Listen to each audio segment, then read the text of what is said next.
Jurga Šarapova. Prieglobstis. Ar mieste yra slėptuvė? O kur žmonės? Štai jie. Kekėmis, šakomis, šaknimis, amalais, iš renginių, paveikslų, ekranų, saulėlydžių, panoramų, koncertų, stadionų, posėdžių, valytojai, klausytojai, praeiviai, keleiviai. Štai jie. Minė žygiuojanti pro šalį. Jie ieško prieglobsčio. Jie susispiečia į vieną didelį veidą. Jis juos priglobia. Jiems patinka, nes jo bijo visi. Jie virsta jo antakiais, jo plaukais, jo ūsais, jo ausimis, jo nosimis, jo burnomis.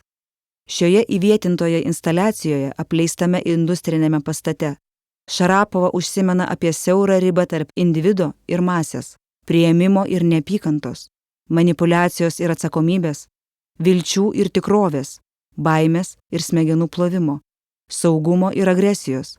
Ir apie tai, kad gelbėtojo mitas kartais gali tapti labai pavojingų dalykų.